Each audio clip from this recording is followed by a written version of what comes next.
Commander Jake Harrison walked through the long crystal corridors of the Zephyrian Council Station. His boots made soft clicking sounds on the smooth floor.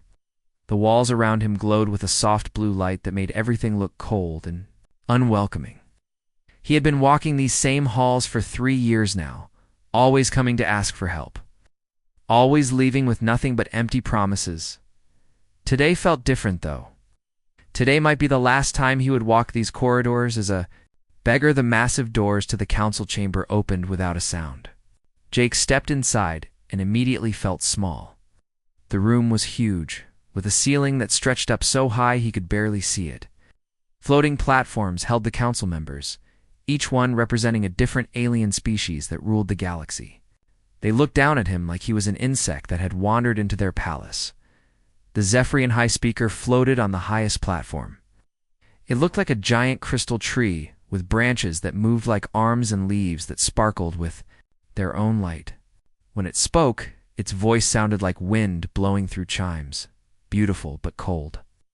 "Commander Harrison of the Human Colonial Fleet," the High Speaker said, "you have requested this emergency session. State your purpose." Jake straightened his shoulders and looked up at the alien rulers.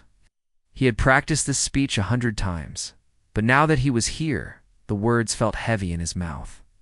"Honored council members," he began, "I come before you once again to request immediate military assistance for the human colonies in the Outer Rim. 3 months ago, the Void Swarm reached our territory. They have already consumed 4 of our worlds. 12 million humans are dead." A murmur went through the council chamber. Some of the aliens shifted on their platforms, but Jake could not tell if they were concerned or just bored. "The colony of New Montana is under siege right now," Jake continued. "Captain Lisa Brooks and her fleet are fighting with everything they have. But our ships are old and our weapons are weak compared to the swarm's technology. Without help, New Montana will fall within days. It's another 8 million human lives." Jake paused and looked around the chamber. "We're not asking for charity. Humanity has served the Galactic Council faithfully for over 200 years. We've followed every rule, paid every tax, and answered every call for service. We've bled and died in your wars. All we ask is that you help us in our time of greatest need." The High Speaker's crystal branches swayed slightly. "Commander Harrison, your words have been heard. The situation you describe is indeed concerning." Hope flickered in Jake's chest. Maybe this time would be different. Maybe this time they would actually help. However, the High Speaker continued, and Jake's heart sank. He knew what was coming next. The deployment of Council forces requires careful consideration. There are protocols that must be followed. The request must be reviewed by the Military Committee, then the Resource Allocation Committee, then the Strategic Planning Committee. Jake clenched his fists at his sides. "With respect, honored Speaker, we don't have time for committees. Every hour we wait, more humans die. The Void Swarm doesn't stop to hold meetings." "The Council appreciates humanity's urgency," said another voice. This one came from a floating jellyfish-like creature called a Nethes. "But we must consider the greater good of all Council species. Resources are limited." "Limited." Jake's voice rose slightly. "The Altrarian Empire has 3,000 warships sitting in their home system doing nothing. The Korthok clans have been raiding our trade routes for months while the Council investigates their complaints. The Zephyrians have quantum cannons that could wipe out the entire swarm in a single strike." The High Speaker's light grew brighter, which Jake had learned meant it was annoyed. "Commander Harrison, you forget your place. The Council has supported humanity's growth and development for centuries. We have shared our technology, our knowledge, our wisdom." "You've given us scraps," Jake said quietly. "Old technology that you were already replacing. Knowledge that serves your interests, not ours. And your wisdom?" He looked around the chamber. "Your wisdom tells you to let millions of innocent people die while you form committees." The chamber fell silent. Jake knew he had crossed a line, but he no longer cared. 3 years of begging, 3 years of being treated like a child asking for permission to live, had finally broken something inside him.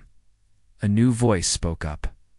It belonged to Fleet Admiral Korax of the Altrarian Empire, species that looked like 7-foot-tall lizards covered in golden scales. Perhaps the humans have grown too comfortable relying on council protection. Sometimes struggle makes a species stronger.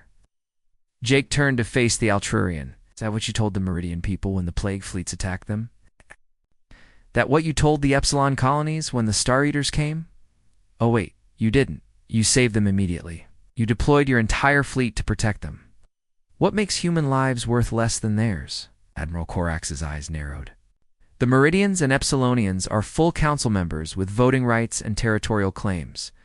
Humanity remains a protectorate species, because you won't let us become anything else, Jake shot back. Every time we apply for full membership, there's always another requirement, another test, another reason to wait. You want us dependent on you? The High Speaker's light pulsed. Commander Harrison, your tone is inappropriate.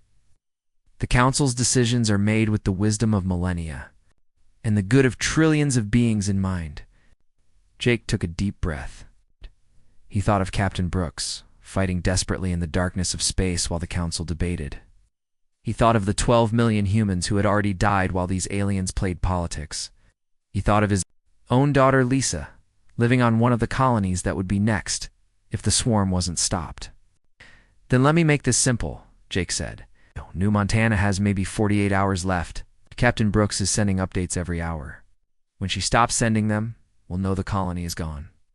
After that, the swarm will move to the next human world, and the next, and the next. He looked directly at the High Speaker. I'm not asking for a permanent deployment. I'm not asking for your best ships or your newest weapons. I'm asking for enough firepower to buy us time to evacuate our people. Just enough to show the swarm that someone is willing to fight for human lives. The High Speaker was quiet for a long moment. The other council members whispered among themselves in their various alien languages. Jake waited, trying to keep his face neutral while his heart pounded. Finally, the High Speaker spoke. Commander Harrison, your request has been noted. It will be forwarded to the appropriate committees for review. Should have an answer within 6 to 8 standard weeks. Jake stared up at the crystal being. 6 to 8 weeks? The colony will be dead in 2 days. The Council cannot make hasty decisions that might affect the stability of the entire galaxy, the High Speaker replied. Surely you understand this. Something cold settled in Jake's stomach. It wasn't anger anymore. It wasn't even disappointment. It was something else entirely, something that felt like ice forming in his veins. I understand perfectly, he said quietly. As Jake turned to leave the chamber, he passed Ambassador Kate Miller in the corridor outside. She had been waiting for him, hoping for good news. One look at his face told her everything she needed to know. How many times, Jake? She asked, her voice barely above a whisper. How many times have we begged them for scraps while they watch us bleed? Jake stopped walking and looked at her. Kate had been humanity's ambassador to the Council for 15 years. She had negotiated treaties, trade agreements, and diplomatic solutions to dozens of conflicts. She had always believed that patience and diplomacy would eventually earn humanity the respect they deserved. This was the last time, Kate, he said. I'm done begging. What do you mean? Jake was quiet for a moment, thinking. I mean, maybe it's time we stopped asking for help and started taking care of ourselves. Kate looked confused. Jake, we can't survive without the Council's protection. Our technology is centuries behind theirs. Our fleet is tiny compared to theirs. Is it? Jake asked. Or is that just what they want us to believe? Before Kate could answer, Jake's communication device buzzed. He looked at the screen and saw a message from Dr. Ryan Torres back on Earth. The message was short, but it made Jake's eyes widen. I need to get back to Earth immediately, he told Kate. Why? What's happened? Jake looked back at the council chamber doors, then at Kate. Maybe everything. Dr. Ryan Torres stared at the screens surrounding his workstation in the underground research facility beneath Denver. The data flowing across the displays would have looked like random numbers to most people. But to Ryan, they told a story that could change everything for humanity.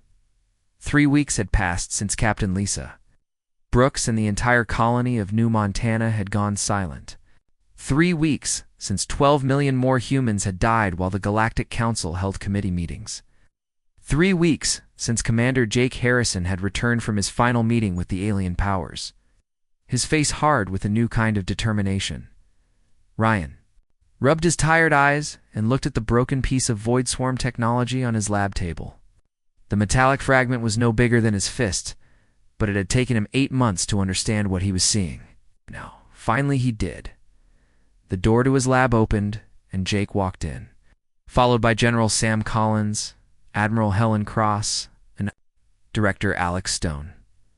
The four most powerful humans in the military and intelligence communities had come to hear what Ryan had discovered. "Show us," Jake said without any greeting. He looked older than he had 3 weeks ago, like something inside him had died along with the people of New Montana. Ryan picked up the void swarm fragment. "This isn't just a weapon," he said. "It's a complete technological system. The swarm doesn't just destroy things. It learns from them, adapts to them, and then uses that knowledge to become stronger." General Collins frowned. "We already knew that. The swarm has been adapting to our weapons for months. But that's not all it adapts to," Ryan continued. "It also learns from the technology it encounters. And 3 weeks ago, when the swarm consumed New Montana, it encountered something new, something the aliens never expected it to find." Ryan turned to his computer and pulled up a series of complex diagrams. Captain Brooks was using a modified Zephyrian quantum shield generator on her flagship. Nothing special, just standard council technology that they gave us 20 years ago. But when the swarm analyzed it, it didn't just learn how to break through quantum shields. He paused and looked at the group. It learned how quantum shields work.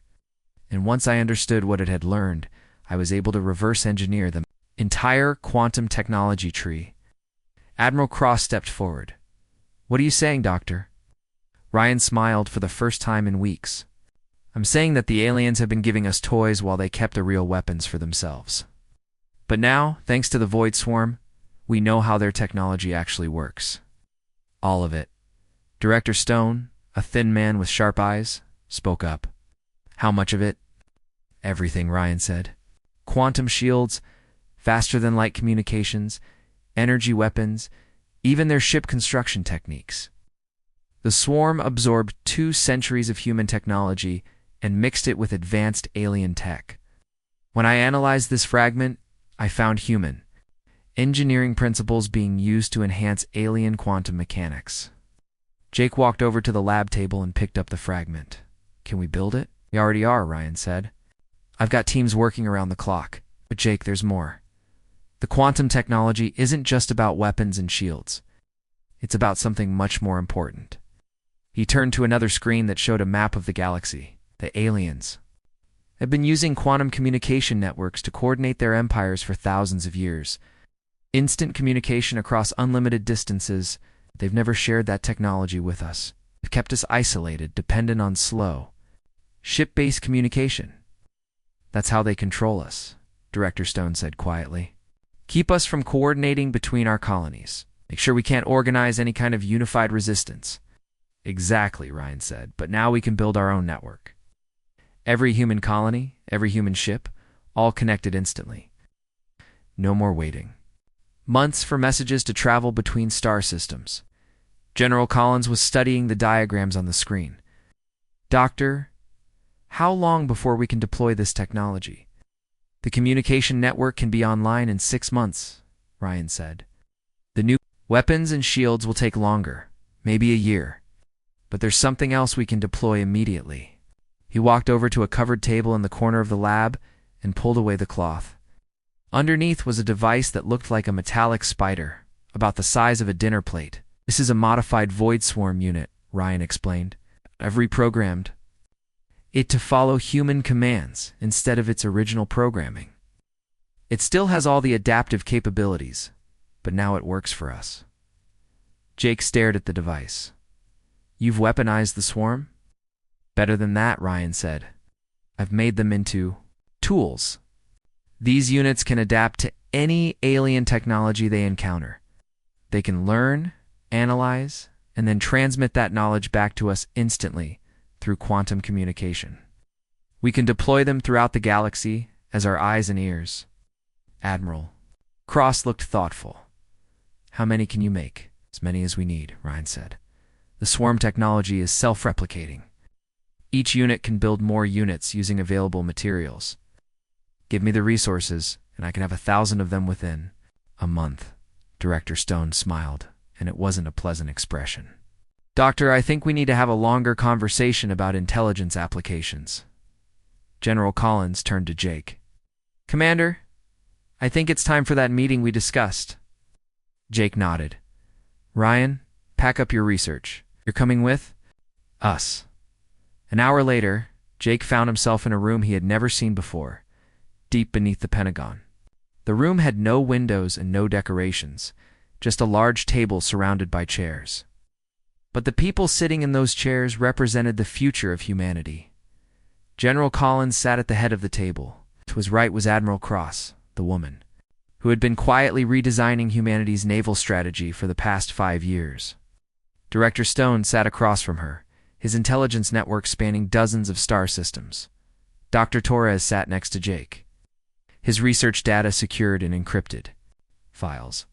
But there were others too. Captain Maria Santos, who had been Jake's aide for 3 years and had watched every humiliating meeting with the aliens. Colonel Ben Clark, who commanded humanity's special forces. Dr. Susan Kelly, who ran the terraforming projects on the frontier. Worlds, no more requests, General Collins said simply. No more begging. We've been playing by their rules for 2 centuries, and where has it gotten us? 12 million dead on New Montana while they hold committee meetings? Jake leaned forward. The council made their position clear. Human lives don't matter to them. We're useful as servants, as soldiers to fight their wars, as workers to build their projects. But when we need help, when our people are dying, we're told to wait for committee reviews. Admiral Cross spread out a series of ship designs on the table. I've been working on new fleet specifications for 3 years. Not ships designed to work with alien allies. Ships designed to fight alien enemies. The designs showed vessels unlike anything in humanity's current fleet. They were larger, heavier, and covered with weapon systems that Jake didn't recognize. These are built around Dr. Torres' quantum technology, Cross continued. But more than that, they're built around a new philosophy. Every previous human ship was designed for exploration, diplomacy, or defense. These are designed for one thing, making our enemies afraid. Director Stone opened a thick folder. My people have been gathering intelligence on every major alien power for decades. The council members think we're too primitive to understand their politics, their economics, their military capabilities. They've been very careless around their human servants. He pulled out photographs, documents, and data files. The Altrarian Empire is having a succession crisis. 3 different clans are fighting for control of their military. High Command is dealing with resource shortages because they've been expanding too fast. The Korthok clans are barely holding their territory together. Jake studied the information. They're not as strong as they pretend to be. None of them are, Stone said. Individually, they're powerful, but they're not united. They spend more time competing with each other than working together. And they all have one thing in common. They've never had to fight humans who are actually trying to win. Dr. Torres activated a holographic display that showed the galaxy. The quantum communication network changes everything. For the first time in human history, our colonies can coordinate in real time. Our fleets can work together across unlimited distances. Our intelligence network can share information instantly. Colonel Clark spoke for the first time. What about? The moral implications? Talking about attacking species that we've called allies for 2 centuries? General Collins looked around the table. Colonel, how many humans died on New Montana? 12 million, sir. Many died in the previous Void Swarm attacks. 8 million on the outer colonies, sir? And how many council ships came to help? Us. Clark was quiet for a moment. None, sir. The aliens made their choice, Collins said.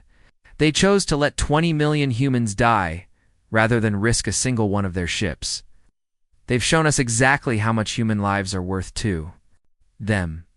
Jake stood up and walked to the holographic display. He looked at the human colonies scattered across the outer rim of the galaxy, isolated and vulnerable. We tried to earn their respect through service, he said. We followed their laws, fought their wars, and died for their causes. We thought if we proved ourselves worthy. Captain Nick Davis stood on the bridge of the destroyer. Retribution, and watched the Korthok raid fleet approach through the darkness of space. 8 months had passed since the secret meeting in the Pentagon, and today would be the first test.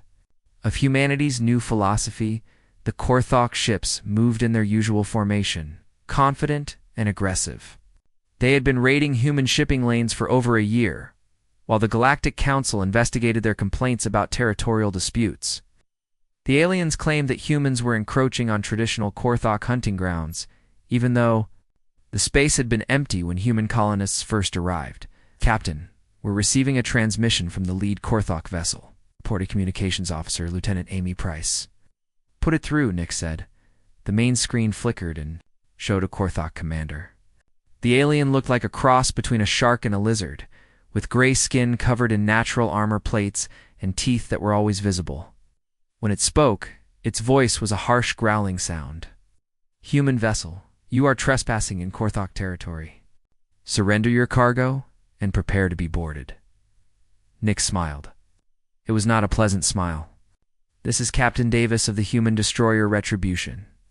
You are the ones trespassing. This system belongs to humanity now.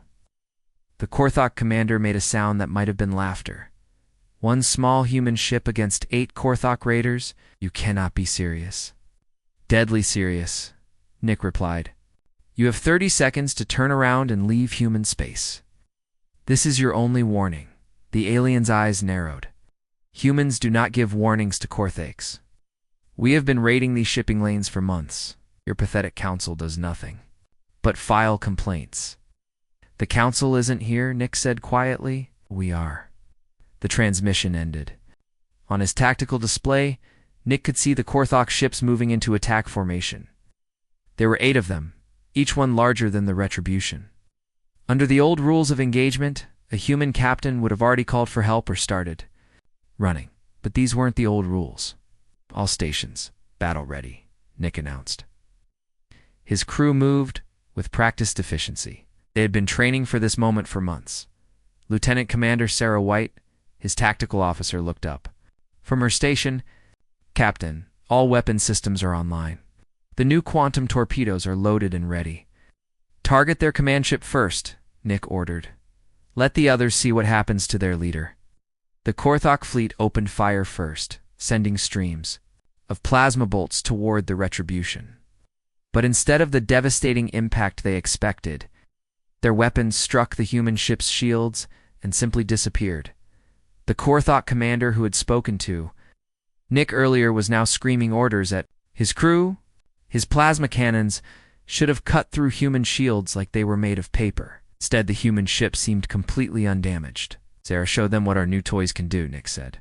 The Retribution fired a single quantum torpedo. The weapon looked like a small star as it crossed the distance between the ships in less than 2 seconds. When it struck the Korthok command vessel, the alien ship simply ceased to exist. There was no explosion, no debris field. One moment it was there, and the next moment there was empty space. The remaining 7 Korthok ships stopped firing. Nick could imagine the panic on their bridges as their commanders tried to understand what had just happened. Open a channel to all Korthok vessels, Nick ordered. When the channel was open, Nick spoke clearly and calmly. This is your second warning. Leave human space now, or join your commander. 3 of the Korthok ships immediately turned and began accelerating away from the battle. But 4 ships remained, their commanders either too proud or too stupid to retreat. Sarah, disable their engines, but don't destroy them, Nick said. I want survivors to carry the message. The Retribution fired for more quantum torpedoes, each one targeted at a different ship's engine section. The weapons struck with perfect precision, leaving the Korthok vessels crippled but intact. Captain, reported Lieutenant Price, we're receiving multiple distress calls from the disabled ships. They're requesting medical aid and rescue assistance. Nick considered this for a moment. Under the old rules, human ships always provided aid to anyone who asked, even enemies. It was part of the humanitarian tradition that humans were proud of.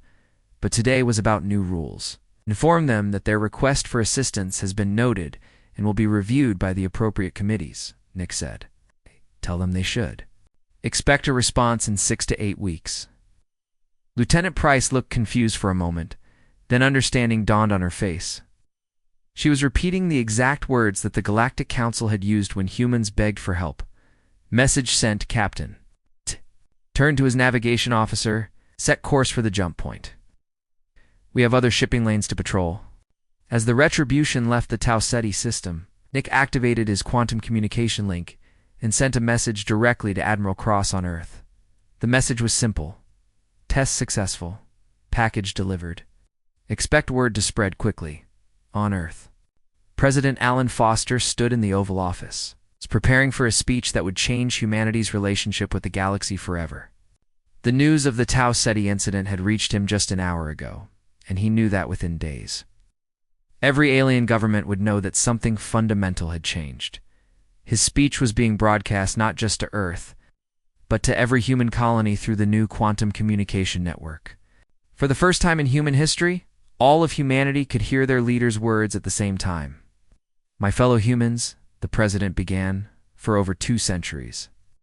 We have sought our place in the galactic community through cooperation, compromise, and patience.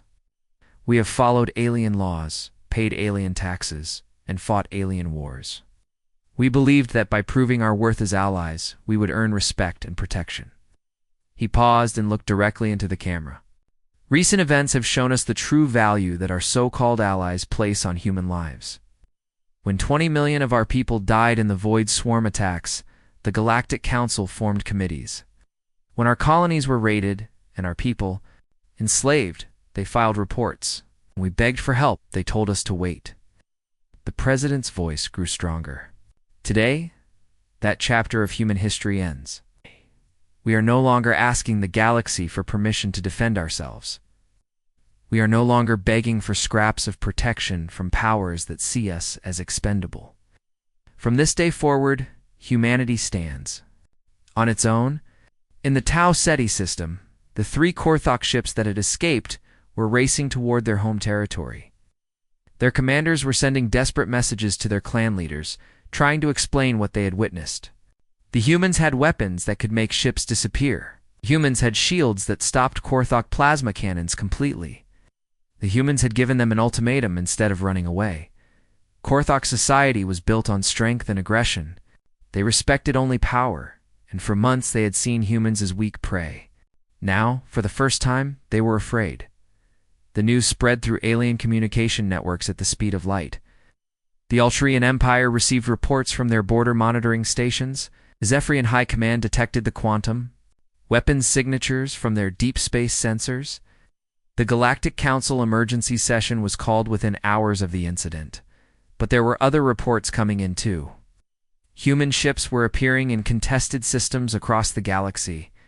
Not the slow, outdated vessels that aliens were used to seeing, but new ships with unfamiliar designs and impossible capabilities. Captain Maria Santos commanded one of those ships, the heavy cruiser Nemesis, as it approached the Kepler system. Where Altrarian forces had been blockading a human colony for 3 months, the aliens claimed that the colony was mining asteroids that belonged to them, even though humans had been there for 5 years. Captain, reported her sensor operator, were detecting 12 Alturian vessels in orbit around the colony, demanding tribute payments from the colonists. Maria had served under Commander Jake Harrison for 3 years. She had watched him beg the aliens for help, seen the frustration in his eyes, and felt the shame of representing a species that other races saw as inferior. Those days were over. Open a channel to the Altarian fleet commander, she ordered. The alien that appeared on her screen was tall and reptilian, covered in golden scales that marked him as nobility. His voice carried the arrogant tone that Maria had heard so many times before. Human vessel, you are entering a restricted system. The colony below owes the Alturian Empire significant tribute for unauthorized mining operations. This is Captain Santos of the human cruiser Nemesis, Maria replied. The only unauthorized activity here is your blockade of a human colony. You have 1 hour to withdraw from this system. The Alturian commander's eyes widened slightly. Did you just give me an ultimatum, human? I gave you a timeline, Maria said. What you do with it is your choice. The alien's scales shifted color, which Maria knew was a sign of anger. There is 1 human ship and 12 Alturian vessels. Your mathematics seem faulty, Maria smiled. My mathematics are perfect. The question is whether you're smart enough to do the math yourself. 58 minutes later, the Alturian fleet left the Kepler system. They had spent most of that time analyzing the human ship's quantum signatures and consulting with their military command. The Zephyrian homeworld of Crystal Prime had never known fear. For 3,000 years, the crystalline beings had ruled their section of the galaxy with quantum technology that made them nearly invincible. Their cities were made of living crystal that grew from the planet's surface, reaching toward the stars like frozen music. Now, same crystal spires were cracking under the assault of an enemy they had thought defeated long ago. High Speaker Zera floated in the emergency command center, his crystalline branches dim with exhaustion and worry. Around him, his military advisors flickered with stress patterns that painted their crystal bodies in harsh reds and oranges. Report, Zaraf commanded. General Kairos, his light pulsing with barely controlled panic, spoke in the wind chime voice of his people. The Void Swarm has adapted beyond our projections. Quantum shields are failing. They're learning from our technology faster than we can modify it. How many cities have we lost? 7 in the past day alone? The evacuation fleets can't keep up with the rate of destruction. Zaref's light flickered. When the Void Swarm had first attacked human colonies 2 years ago, the Zephyrians had seen it as a minor problem affecting an insignificant species. They had ignored human pleas for help, confident that their superior technology would protect them if the swarm ever came their way. They had been wrong. What about our allies? Zaref asked. The Alturian Empire, the Council Fleet. General Kairos. Light grew dimmer. The Alturians are dealing with human territorial claims in their border systems. They say they cannot spare ships. The other council members are reviewing our requests through the appropriate committees. The irony was not lost on Zaref. The same committees that had delayed help for humanity were now delaying help for the Zephyrians. Same excuses that had been used to justify letting 20 million humans die were now being used against his own people. What about the humans? Asked another advisor. Military Coordinator Thane. The command center fell silent. For a moment, the only sound was the distant rumble of Void Swarm. Attacks on the planet's surface? The humans are not members of our mutual defense treaties, General Kairos said carefully. And our recent intelligence reports suggest they have become unpredictable. Zaref knew what the general meant. In the year since the Tau Ceti incident, human behavior had changed completely. Species that had once ignored human requests now found their own requests being denied. Trade routes that had been protected by council forces were now patrolled by human ships that followed no one's orders but their own. The humans had stopped asking for permission and started taking what they needed. Open a communication channel. To the human home system, Zaref ordered. His advisors exchanged worried glances. High Speaker Thane said softly, the humans have not responded to any official council communications in 6 months. This is not a council communication, Zaref replied. This is a direct request from the Zephyrian High Command. The quantum communication system activated, sending a signal instantly across the galaxy to Earth. Within minutes, a response came back.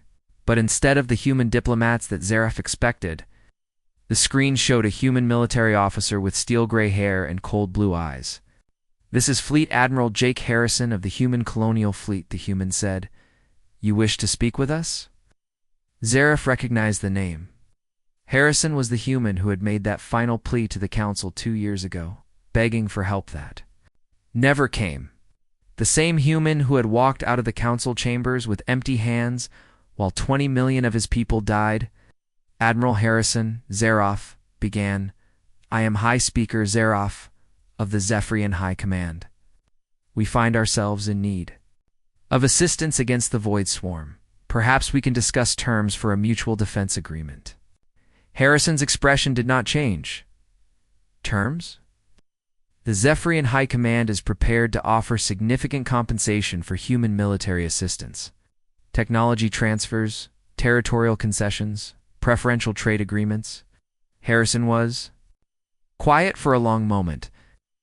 When he spoke, his voice was calm and measured. "Hi, Speaker. 2 years ago I stood before your council and begged for help. I told you that 12 million humans had already died, and that 12 million more would die if you didn't act." Zaref's light dimmed. He remembered that meeting, remembered the arrogant dismissal his people had given to the humans desperate. "Please, do you remember what you told me?" Harrison continued. "Admiral, the circumstances were different then. You told me that my request had been noted and would be reviewed by the appropriate committees," Harrison said.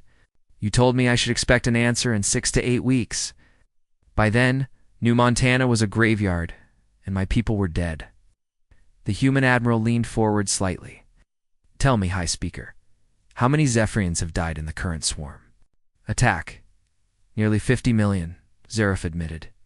"And how long has your homeworld been under siege?" 6 days. Harrison nodded slowly. "Then you understand the urgency of the situation. Your request for assistance has been noted. It will be forwarded to the appropriate committees for review. You should have an answer in 6 to 8 weeks. Crystalline form flickered with desperation. "Admiral, you cannot be serious. My people are dying." "As were mine," Harrison replied. "But we learned an important lesson from your people. Sometimes struggle makes a species stronger. Perhaps this will be good for the Zephyrians." The communication ended, leaving Zaref staring at a blank screen. Across the galaxy, similar scenes were playing out in the capitals of every major alien power. The Altrurian Empire, which had spent months blockading human colonies, now found their own trade routes under attack by unknown raiders. When they requested human assistance in patrolling their space, they were told that such requests required careful consideration. The Korthot clans, who had raided human shipping for over a year, discovered that their own clan territories were being invaded by the same void swarm variants that had consumed human worlds. Their desperate calls for help were answered with polite deferrals and committee reviews. The Galactic Council itself was in chaos. Emergency sessions were called daily, but no decisions were made. The same bureaucratic machinery that had been used to delay help for humanity was now paralyzing the entire galactic government in the depths of space. Captain Maria Santos stood on the bridge of the battlecruiser Nemesis as it approached the Zephyrian home system. Around her ship, a full human battle group maintained formation. 12 destroyers, 4 cruisers, and 2 dreadnoughts, all equipped with the quantum technology that Dr. Ryan Torres had developed from void swarm fragments. "Captain," reported her communications officer, Lieutenant Ben Clark, "we're receiving another transmission from the Zephyrian High Command. They're offering to surrender 3 star systems in exchange for immediate assistance." Maria looked at the tactical display showing Crystal Prime under siege. The void swarm had completely surrounded the planet, their mechanical forms blotting out the stars. She could see the crystal cities burning on the planet's surface. 2 years ago, she had served under Jake Harrison when he made his desperate plea to these same aliens. She had watched him return from that meeting with his pride broken and his faith in galactic justice destroyed. She had seen the reports from New Montana, the colony that died while the Zephyrians held committee meetings. "Any response to their surrender offer?" asked her tactical officer, Commander Lisa Wright. "Tell them their offer has been noted and will be reviewed by the appropriate committees," Maria said. "They should expect an answer in the standard time frame." "Captain," Lieutenant Clark said quietly, "there are 50 million Zephyrians on that planet." Maria turned to look at him. "And there were 20 million humans on our worlds when they refused to help. The difference is that we're not cruel enough to let them all die." She activated the fleet communication system. "All ships, "Prepare for combat operations. We're going to save the Zephyrians, but not because they deserve it. We're going to save them because we're better than they are." The human battle group moved into attack formation and engaged the void swarm. The quantum weapons that Dr. Torres had perfected cut through the mechanical plague like fire through paper. Within 6 hours, the swarm around Crystal Prime was destroyed. But Maria's rescue of the Zephyrians came with conditions. The aliens who had once dismissed human requests as unworthy of consideration now found themselves signing agreements that made them junior. partners in their own defense. The crystal cities of the Zephyrian homeworld would be rebuilt, but under human supervision. Zephyrian technology would be shared freely with human researchers. Zephyrian space would be patrolled by human ships, following human rules. Similar agreements were being signed across the galaxy. The Altarian Empire accepted human protection in exchange for mining rights in their asteroid fields. The Korthok clans submitted to human arbitration of their territorial disputes in exchange for defense against the Void Swarm. The Galactic Council, once the supreme authority in their section of space, found itself increasingly irrelevant.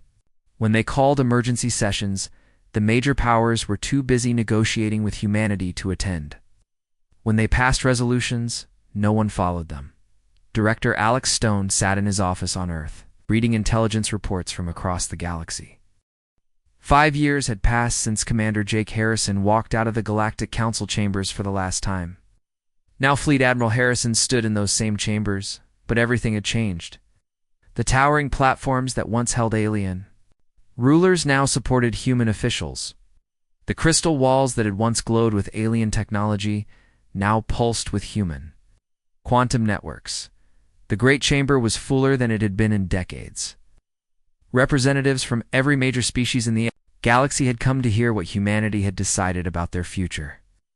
But they were no longer here as rulers making pronouncements to lesser species. They were here as supplicants, hoping for mercy from the new galactic power. Harrison looked around the chamber and saw faces that reflected fear, desperation, and barely controlled anger. The same aliens who had once looked down at him with bored indifference now watched his every move with nervous attention. Ambassador Kate Miller, now serving as humanity's Secretary of Galactic Affairs, stepped forward to read the agenda. Her voice carried through the chamber with the authority that had once belonged only to alien rulers. The human colonial government has called this session to address multiple requests for admission to the Human Defense Compact, she announced. Several species have petitioned for human protection against ongoing security threats. Harrison stepped up to the central podium, the same place where he had once begged for help that never came. The irony was not lost on him or anyone else in the chamber. 5 years ago, I stood in this room and asked for help, he began, his voice calm but carrying easily to every corner of the chamber. 20 million humans were dead or dying, and I requested immediate assistance from the Galactic Council. He paused and looked directly at the Zephyrian delegation. High Speaker Zeref's crystalline form was dimmer than it had been 5 years ago, his light reflecting the exhaustion of a species that had learned hard lessons about the cost of arrogance. I was told that my request would be reviewed by committees. I was told to expect an answer in 6 to 8 weeks. I was told that hasty decisions might affect the stability of the galaxy. The chamber was completely silent. Every being present remembered that meeting, remembered the casual dismissal of human suffering. Today I stand before you again, Harrison, continued, but this time you are the ones making requests. The Zephyrian High Command has formally petitioned for membership in the Human Defense Compact. The Altarian Empire has requested human protection for their border systems. The Korthok clans have asked for human arbitration of their territorial disputes. Dr. Ryan Torres, now serving as humanity's Chief Technology Officer, activated a holographic display that showed the current state of the galaxy. Human space was marked in blue, and it had grown dramatically. What had once been small colonies on the outer rim now stretched across entire sectors. The galaxy has changed, Harrison said. The same alien technologies that were once used to keep humanity weak and dependent have been turned to our advantage. The void swarm that you allowed to consume our worlds has been transformed into tools that serve human interests. Captain Maria Santos, now Admiral Santos, and commander of the Human Defense Fleet, stood at Harrison's side. Other human officers maintained position at key points. They were not guards exactly, but their presence sent a clear message about who controlled this space now. Admiral Santos will brief you on our current military capabilities, Harrison said. Santos stepped forward and activated another display. This one showed ship counts, weapon specifications, and deployment patterns that made several alien delegates visibly nervous. The human defense fleet currently consists of 437 capital ships, 1,500 destroyers, and over 3,000 patrol vessels, she reported. All equipped with quantum technology superior to anything currently deployed by other galactic powers. The numbers were staggering. In 5 years, humanity had built a fleet larger than the combined navies of all the major alien powers. But more importantly, every ship was equipped with technology that made traditional alien weapons obsolete. Our quantum communication network now links every human colony, ship, and outpost in real time, Santos continued. Human forces can coordinate across unlimited distances with zero delay. No other galactic power has this capability. Director Alex Stone, now head of Human Intelligence Services, added his own report. Human agents are embedded in every major alien government, monitoring compliance with existing agreements and identifying potential threats to human interests.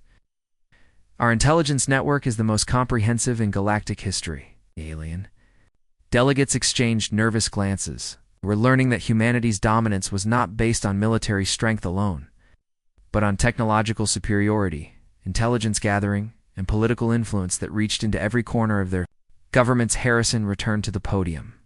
Now, let us address your petitions for membership in the Human Defense Compact. High Speaker Zaref floated forward from the Zephyrian delegation. His once proud bearing was now marked by humility that would have been unthinkable 5 years ago. Fleet Admiral Harrison Zaref began, his wind chime voice carrying notes of desperation. The Zephyrian High Command formally requests human protection against the ongoing Void Swarm variants. We offer complete integration of our remaining military forces under human command. Harrison considered this for a moment. Full technology sharing agreements. The Vorian quantum research will be made available to human scientists. Light flickered with what might have been shame. Recognition of human territorial claims in former Zephyrian space. We acknowledge human sovereignty over 17 star systems that were once part of our empire. Harrison nodded slowly. The terms were almost identical to what he had hoped for 5 years ago, except now the Zephyrians were offering them voluntarily rather than being asked to provide them as aid. Your petition is noted, Harrison said. It will be reviewed by the appropriate committees. The crystal being's light pulsed with panic. Admiral, how long will the review process take? The standard time frame, Harrison replied. 6 to 8 weeks. The chamber erupted in nervous chatter. The alien delegates understood the reference immediately. Harrison was using the exact same words that had been used to dismiss human requests. For help, Admiral Corax of the Altrarian Empire stepped forward, his golden scales reflecting the chamber's light. Fleet Admiral, surely these are special circumstances. The Void Swarm continues to spread. Every day of delay costs lives. Harrison looked at the Altrarian commander, remembering the arrogance that Corax had shown 5 years ago when he suggested that struggle would make humanity stronger. Admiral Corax, the Human Defense Compact cannot make hasty decisions that might affect the stability of the galaxy, Harrison said, using the exact phrases that the Council had once used against him. Surely you understand this. The alien commander's scales shifted color with barely controlled anger, but he said nothing. What could he say? These were the same arguments that his people had used when humans were dying. President Alan Foster, now serving his second term, addressed the chamber via quantum communication from Earth. His image appeared on the main display, and his words were transmitted instantly to every human colony in the galaxy. My fellow humans and our galactic neighbors, Foster began 5 years ago. Humanity learned a painful lesson about the nature of power and respect in this galaxy. We learned that asking politely for help gets you nothing but committee meetings. We learned that being a faithful ally means nothing when your people are dying. His tone was measured but firm. Today, we announce the final terms for membership in the Human Defense Compact. Any species wishing human protection must meet the following requirements: complete military integration under human command, full technology sharing, recognition of human territorial claims, and acceptance of human authority in all matters of galactic security. The terms were harsh. essentially making any member species a vassal of humanity. But as reports continued to arrive of void swarm attacks, alien civil wars, and economic collapse, the gathered delegates realized they had little choice. Furthermore, Foster continued, species that are accepted into the compact will be protected. Absolutely. No human ally will ever be left to die while committees debate. No human protectorate will ever be abandoned to face threats alone. This is the promise that we make, because it is the promise that we wished others had made to us.